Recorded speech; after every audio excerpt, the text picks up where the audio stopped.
Hello दोस्तों, मेरा नाम आवेग है और आज के इस वीडियो के अंदर हम लीड कोड का problem number 88 that is merge sorted array discuss करने वाले हैं। तो यार इस प्रॉब्लम के अंदर हमें एक फंक्शन इंप्लीमेंट करना है। इस फंक्शन के आर्गुमेंट में हमें दो एरे पास होंगे और उनके कॉरस्पॉन्डिंग साइजेस भी पास होंगे। यार ये जो दोनों एरे हैं ना वो नॉन डिक्रीजिंग ऑर्डर में प्रेजेंट होंगे।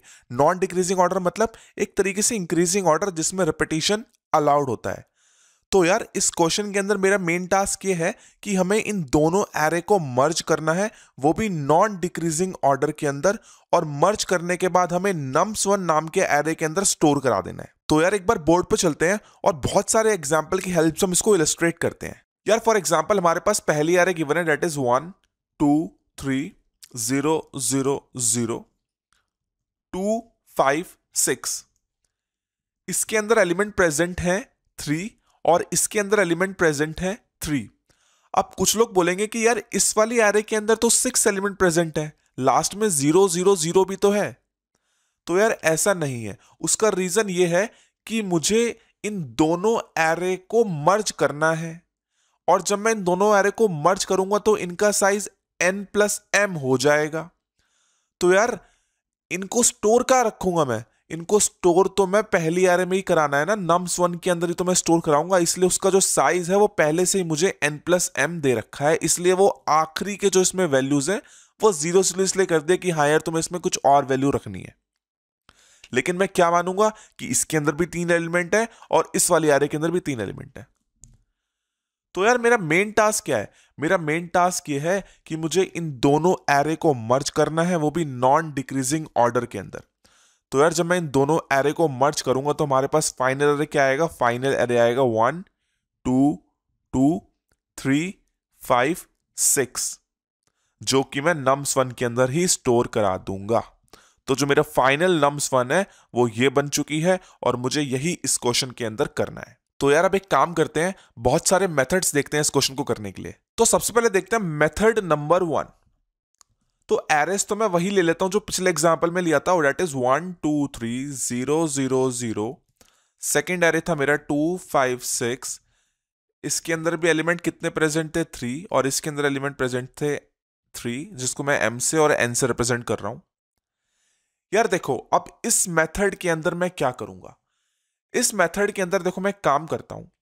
मुझे पता है कि एट द एंड मुझे इन दोनों को मर्ज करना है। मर्ज करने के बाद इनका साइज कितना होगा? m+n का होगा। तो मैं एक एरे डिक्लेयर करूंगा जिसका साइज कितना होगा? जिसका साइज होगा m+n का। ये हो गया मेरा फर्स्ट स्टेप। सेकेंड स्टेप में मैं क्या करूंगा?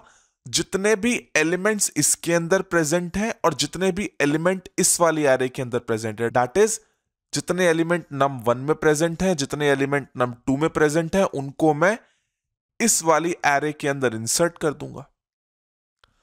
फिर थर्ड स्टेप के अंदर मैं ये वाला जो मेरा एरे है जिसके अंदर मैंने इंसर्ट कराए हैं नंबर्स, उसको मैं सॉर्ट कर दूंगा अपनी एल्गोरिदम के साथ।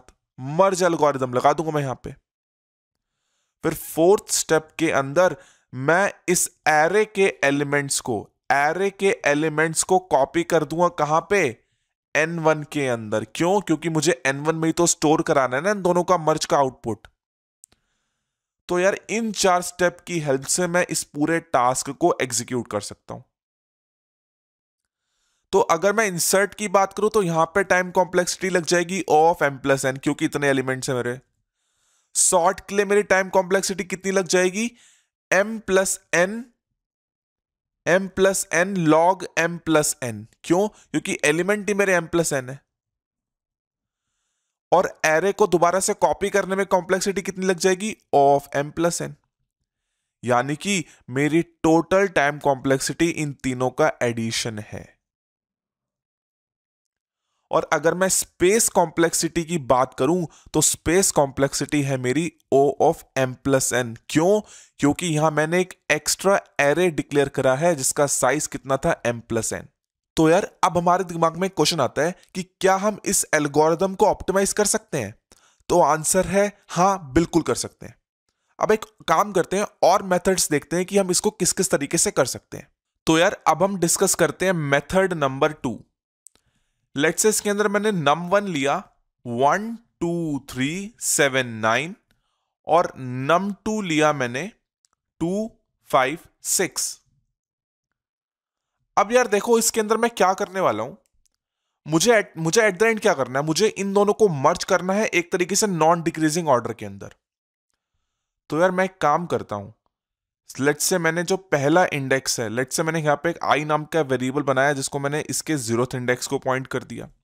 एक जे नाम का वेरिएबल बनाया, इसको मैंने num2 के 0th इंडेक्स को पॉइंट कर दिया। और लेट्स से मैंने यहां पे एक एरे क्रिएट कर ली। क्या कर ली? एरे क्रिएट कर ली जिसका साइज मैंने बोला m+n है। और इस एरे के अंदर मैं कुछ एलिमेंट्स या फिर कुछ नंबर्स को मैं इंसर्ट करता जाऊंगा। अब देखना मैं नंबर्स को किस तरीके से इंसर्ट करता हूं। देखो सबसे पहले मैंने ith इंडेक्स पे जो एलिमेंट है और jth इंडेक्स पे जो एलिमेंट है इन दोनों को कंपेयर कराया। इन दोनों में से जो भी छोटा है उसको मैंने इसके अंदर इंसर्ट कराया। तो कौन छोटा है? 1 छोटा है। 1 छोटा है यानी कि मैंने यहां पे 1 इंसर्ट कराया। और जिसको भी मैं इंसर्ट करा रहा हूं उसके वेरिएबल को मैं एक कदम आगे बढ़ा दूंगा। मैंने 1 को कराया, वो इसको i पॉइंट कर रहा था यानी कि मैंने i को आगे बढ़ा दिया। अब जो मेरा i है वो किसको पॉइंट कर रहा है? i मेरा 2 को पॉइंट कर रहा है। तो अब मैंने 2 और 2 को कंपेयर कराया, मतलब ith इंडेक्स पे जो एलिमेंट है और jth इंडेक्स पे जो एलिमेंट है इन दोनों को कंपेयर कराया। तो 2 और 2 तो दोनों इक्वल है, यानी कुछ भी लगा दो। लेट्स से मैं ith वाले के लगा लेता हूं। तो इसके बाद मेरा 2 यहां पे इंसर्ट कर दिया मैंने और i को मैंने आगे बढ़ा दिया। i को मैंने आगे बढ़ा दिया। अब मैं 2 और 3 को कंपेयर कराऊंगा। तो 2 और 3 में कौन छोटा कौन बड़ा? 2 छोटा है ना, यानी कि इसको मैंने दोबारा से 2 को इंसर्ट करा दिया यहां पे। और अब मैंने j का नंबर यूज किया था, अब मैं j को एक कदम आगे बढ़ा दूंगा। तो अब जो मेरा j है वो 5 को पॉइंट कर रहा है। अब 3 और 5 में कौन छोटा है? 3 छोटा है, यानी कि मैंने यहां पे 3 इंसर्ट कराया और इस i को मैंने एक कदम आगे बढ़ा दिया। मतलब अब जो 3 है वो यहां पे आ गया, मतलब अब जो i है वो 7 को पॉइंट कर रहा है। अब ना मैंने 5 और 7 को कंपेयर कराया। तो 5 और 7 में 5 छोटा है, यानी कि मैंने दोबारा से इसके अंदर 5 इंसर्ट कराया और j को मैंने आगे बढ़ाया।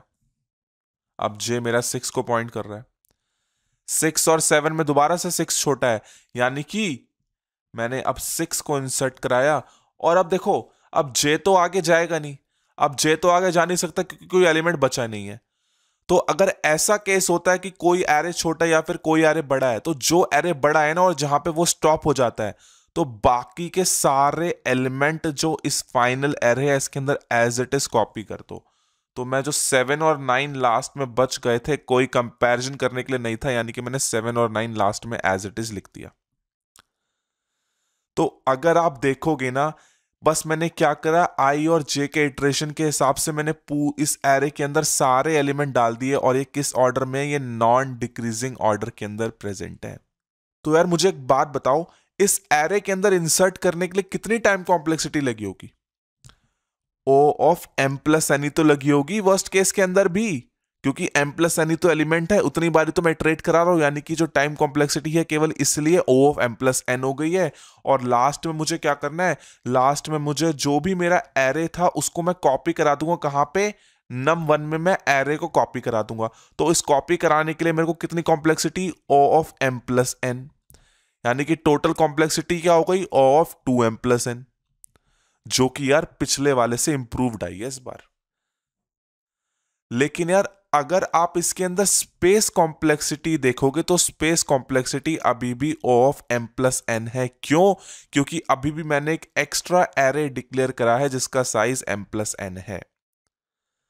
तो यार क्या हमारे पास कोई ऐसा मेथड है जिससे मैं स्पेस कॉम्प्लेक्सिटी को भी कम कर सकता हूं, या तो बोलूं कि मैं स्पेस कॉम्प्लेक्सिटी को इन प्लेस बना दूं, कांस्टेंट बना दूं? क्या कोई ऐसा मेथड है? तो हाँ यार, ऐसा मेथड भी एग्जिस्ट करता है। तो अब हम वही डिस्कस करते हैं। तो अब हम डिस्कस करते हैं मेथड नंबर 3। यार फॉर एग्जांपल मेरे पास num1 जो है ना वो है 1 2 3 7 9 और num2 मेरे पास है 2 5 6। यार मैंने पहले बोला था कि क्या num1 के अंदर कुछ एक्स्ट्रा स्पेस भी है। एक्स्ट्रा स्पेस किस लिए? क्योंकि जो इन दोनों का सम है दैट इज num1 में जितने एलिमेंट है और num2 में जितने एलिमेंट है, इन दोनों का जो साइज है वो बेसिकली num1 का ही साइज है। क्यों? क्योंकि एट द एंड मुझे num1 भी तो स्टोर कराना है ना दोनों का मर्ज, इसलिए। तो अब देखना मैं क्या करूंगा। यार मैंने 3 वेरिएबल्स बनाए। जो पहला वेरिएबल बनाया i, वो मैंने num1 के लास्ट इंडेक्स को पॉइंट कर दिया। जो मैंने दूसरा वेरिएबल बनाया j, वो मैंने num2 के लास्ट को पॉइंट कर दिया। और जो मैंने तीसरा वेरिएबल बनाया k, वो मैंने इस पूरे num1 का जो साइज था ना, उसके एकदम लास्ट को यहां पे मैंने पॉइंट कर दिया। अब इससे देखना मैं क्या करूंगा।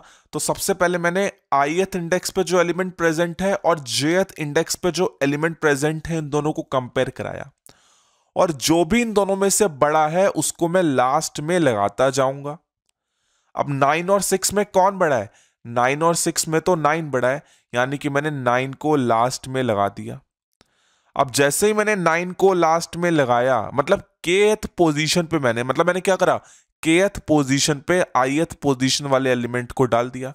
तो अब मैं क्या करूंगा, k को भी एक कदम पीछे करूंगा और i को भी एक कदम पीछे करूंगा। क्यों? k को तो इसलिए करूंगा क्योंकि जब अगला एलिमेंट आएगा वो उसके पीछे आना चाहिए, यानी कि k अब मेरा यहां पे पॉइंट कर रहा है, और 9 तो मैंने देख लिया, यानी कि अब जो मेरा i है वो 7 को पॉइंट कर रहा है। अब 7 और 6 में कौन बड़ा है? 7 और 6 में 7 बड़ा है, यानी कि मैंने अब लास्ट में 7 लगा दिया दोबारा से। फिर दोबारा से k भी मेरा पीछे हो गया और i भी मेरा पीछे हो गया, मतलब अब जो मेरा i है वो 3 को पॉइंट कर रहा है, और जो मेरा k है वो इस वाले इंडेक्स को पॉइंट कर रहा है। अब 3 और 6 में कौन बड़ा है? 3 और 6 में 6 बड़ा है, यानी कि लास्ट में क्या आना चाहिए? लास्ट में 6 आना चाहिए। अब जैसे मैंने लास्ट में 6 लगाया, तो इस बार तो मैंने jth एलिमेंट को ले लिया ना, यानी कि अब मैं jth एलिमेंट को एकदम कहां भेज दूंगा? एक कदम पीछे कर दूंगा, और k को भी मैं एक कदम पीछे कर दूंगा।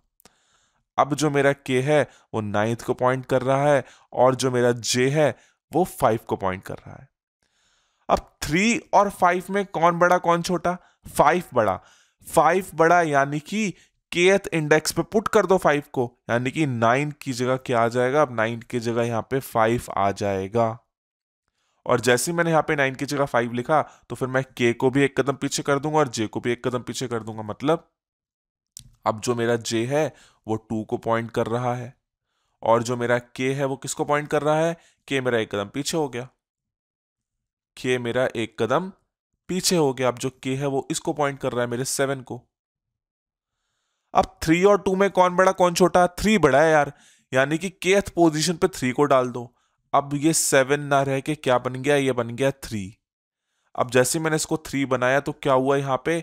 मेरा i भी एक कदम पीछे गया, मेरा k भी एक कदम पीछे गया, मतलब अब जो i है वो 2 को पॉइंट कर रहा है, और जो k है वो 3 को पॉइंट कर रहा है। अब 2 और 2 में यार देखो, दोनों तो इक्वल है ना। अब जब दोनों इक्वल है, तो मैंने एक काम किया। क्या काम किया? कि लेट्स से मैं jth वाले को ले लेता हूं। तो मैंने अगर jth वाले को ले लिया, तो फिर मैंने उसको kth पोजीशन पे डाला। kth पोजीशन पे जैसे ही मैं डालूंगा, तो जो मेरा ये वाला जो 3 है ना, ये मेरा क्या बन गया? 2 बन गया। और फिर मैं क्या करूंगा? j को और k को एक कदम पीछे कर दूंगा, तो मेरा जब k भी जाएगा एक कदम पीछे, j भी जाएगा एक कदम पीछे। अब देखो यार, j तो जा ही नहीं सकता ना। अब जो जा ही नहीं सकता, यानी कि स्टॉप करो।